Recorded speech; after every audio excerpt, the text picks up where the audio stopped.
네, 여러분 안녕하세요. 같이 말씀 한 끼 큐티 나눔 시간입니다.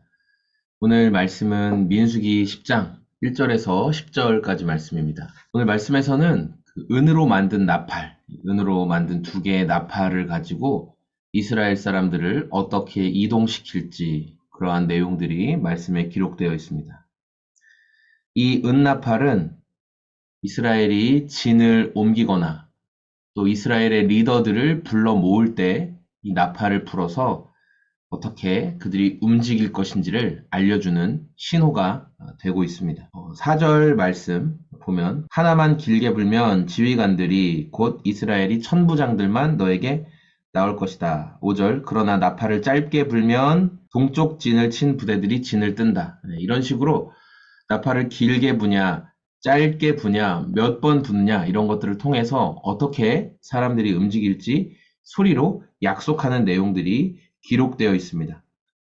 8절에는 나팔은 아론의 혈통을 이어받은 제사장들만이 불 수 있다. 나팔은 아무나 불어서는 안 되고 아론의 혈통을 이어받은 제사장만이 불 수 있다라고 하나님께서는 말씀하고 있습니다. 9절에 보면 너희가 전쟁에 나갈 때, 이스라엘이 전쟁에 나갈 때도 나팔을 사용하는데 나팔을 짧게 급히 불어라. 그러면 주 너희의 하나님이 너희를 기억하고 너희 원수에게서 너희를 구해 주실 것이다. 이렇게 말하고 있어요.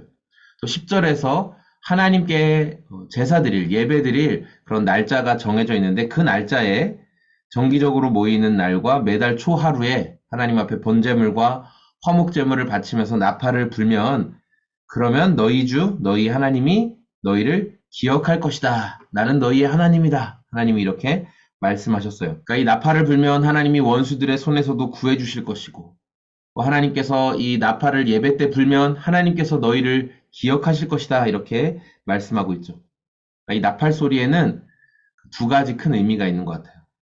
이스라엘 백성들을 부르고 모으고 어떻게 움직여야 될지를 알려주는 사인의 기능, 신호의 기능도 있지만 그러나 이 나팔 소리가 들려지면서 우리가 하나님의 보호 속에 있다.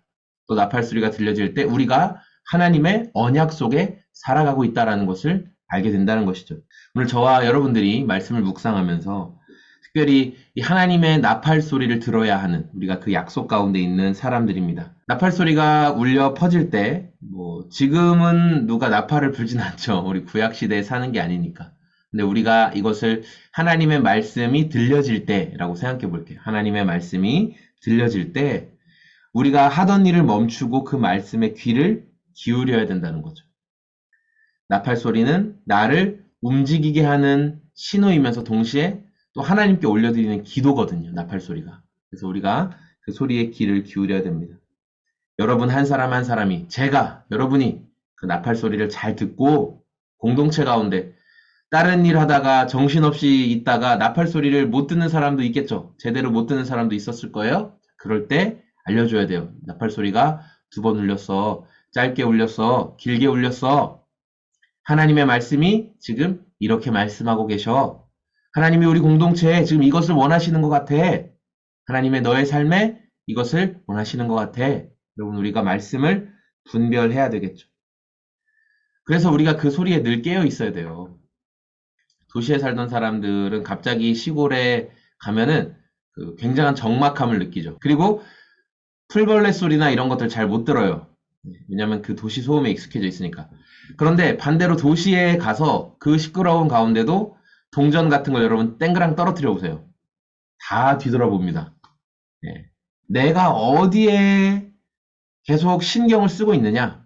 도시에는 돈 버는 거에 신경 쓰고 있죠. 예. 그러니까 동전 하나 떨어지는 소리에 민감해요. 우리가 하나님의 말씀에 민감하고 계속 하나님께서 지금 나의 삶의 삶 속에서 내가 지금 감당해야 될 시간 속에서 무엇을 원하시고 있을까? 계속 이 질문을 하고 있으면 하나님께서 하시는 말씀을 분명하게 들을 수 있을 거예요. 우리가 함께하는 공동체 안에 그리고 저와 여러분의 삶에서 나팔 소리와 같이 하나님의 말씀이 들려집니다. 그때 그것을 잘 분별하고 주변에 나누고 알려줄 수 있는 저와 여러분이 되기를 원합니다. 오늘도 하나님의 말씀에 귀 기울이는 하루 되시길 소망합니다.